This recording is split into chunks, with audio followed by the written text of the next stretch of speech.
ለኢፒኤልኤፍ የሚቀርብ ማሳሰቢያ ነው። አተረጓጎም ላይ አንዳንድ ችግሮች ስላሉ አቶ ኢሳያስ አቋሙን በትግርኛ ብቻ ሳይሆን በእንግሊዝኛም በበቂ ማስረዳት እንደሚችል ስለማምን ለቤት እንዲመች የማንም ሰው በቋንቋው የመጠቀም መብት ሳልጋፋ ማንም ሰው በቋንቋው የመጠቀም መብቱ እንዳለ እንደተጠበቀ ሆኖ ስብሰባውን ለማሳጠር ይረዳ ዘንድ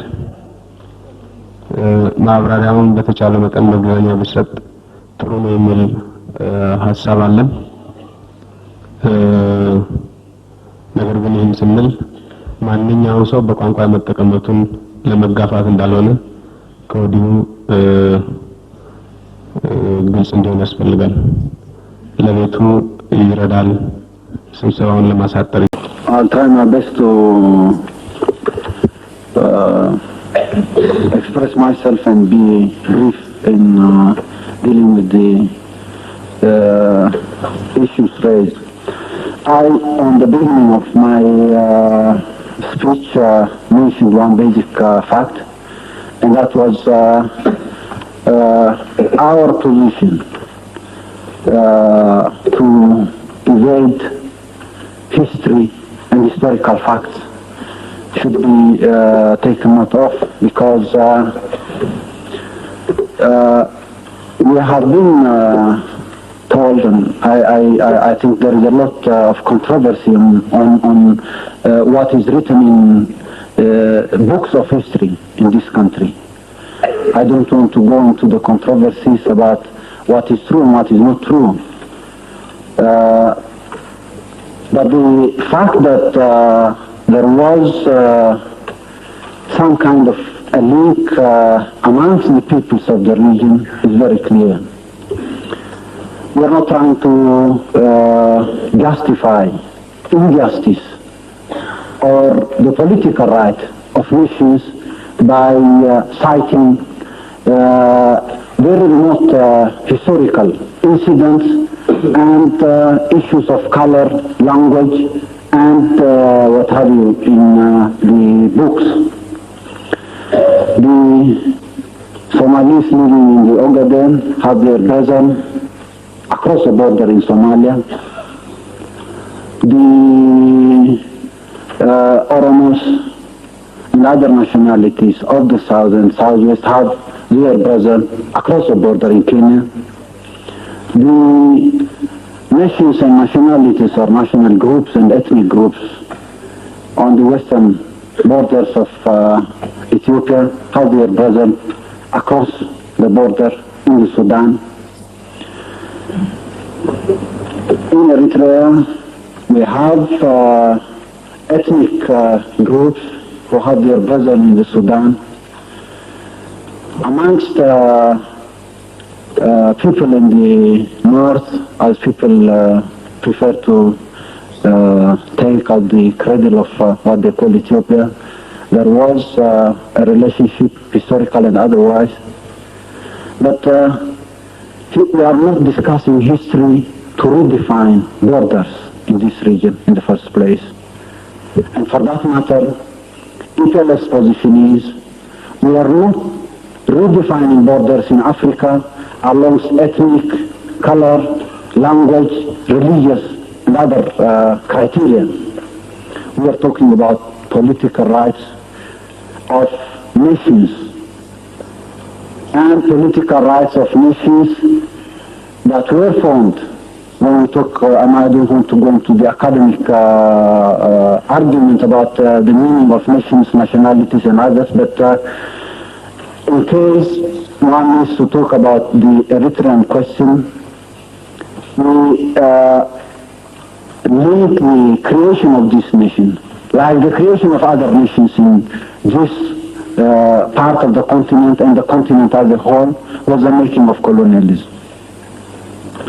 If we're to talk about history, and if people believe Abyssinia, the northern part of what they call Ethiopia and Eritrea was Ethiopia, let's redraw the map and present it to the international community, kick out whatever we feel is not part of this Abyssinia, and talk about something else, history and new borders in the whole and the continent as a whole.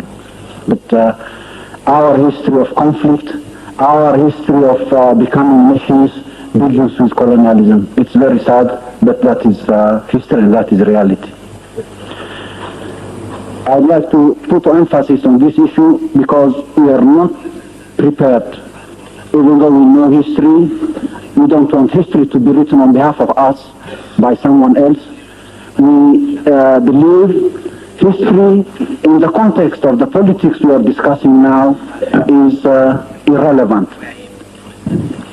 If there is a wish and insistence that we talk in terms of history to solve the politics of the day, I don't think that would lead to solving any problems. It will contribute to more and more of complications in the present political situation. Number two is, I'd like to clarify another point raised by a colleague here. It is history related to the process after the Second World War and what was called federation and how the consent of the Eritrean people was taken. I would like to briefly state the Eritrean population, given the circumstances of terror and political intrigues, was for independence. And hard facts, historical facts. I'm not going into the detail of the technicalities, how the UN Commission came to Eritrea and decided on imposing a referendum in Eritrea.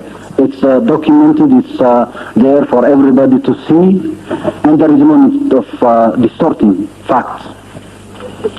But the basic issue here is the Eritrean people alone have the right to decide on their own destiny, and self-determination is basically the only right of the Eritrean people, and no one on behalf of the population there could decide on the destiny of those people. If people are trying to justify that the UN resolution was a legal implementation of the aspirations of the Eritrean population, that was not the case. The question was resolved before consulting the population because, as I mentioned earlier in my speech, it was decided because it was meant to serve strategic interests of the Cold War period or the after Second World War period in the whole and in the world at large. So the fact that the population was not consulted on its right and destiny, and the findings even, which prove that all political groups within the alliance of the independence bloc represented or representing more than 75% of the population were trampled upon and their voices were not heard, and a decision was implemented by force. These historical facts are there for everyone to see, and I don't think we need to go and elaborate on those facts, but I would like to stress again the fact that the population was not consulted and no one had the right. And when we come to talk about our political rights and our political right to self-determination here in this conference, it's not with the hope, it's not with the intention of appealing to you to recognize our basic political rights to self-determination. Self-determination of nations and peoples is the only right of the concerned peoples. No one can do this job on behalf of the concerned peoples. What we're trying to explain here is history partly, which is relevant to the formation of this nation, and history relevant to the process and the imposition of solutions from outside was always there to complicate the resolution of the matter and lead towards armed and military means of resolving the conflict. I would like to say it again. It's the Eritrean population and the people in Eritrea who have the sole and only right to decide on their own destiny. No one on their behalf will do the job. If there is an intention from any quarter, even international organizations, trying to impose their will and wish upon the Eritrean population, they are categorically rejected because they are not legal and they are not just.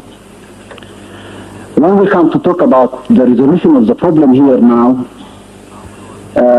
I would like to remind those who want to go into academic discussions about history, fiction, myths, and all sorts of books written about this part of the continent. We would invite or be allowed to be to attend academic discussions, historical discussions about how people evolved in this part of the continent. And I would advise that this sort of discussion is reserved for our universities and schools and other areas of research. Here we are to talk about politics of the day, the cause of the conflict, and the resolution, the best way of resolving this conflict. And my advice again is let's focus on this political issue in front of us and try to find a way out of the history of wars and destruction of the past few decades. Thank you, Mr. Chairman.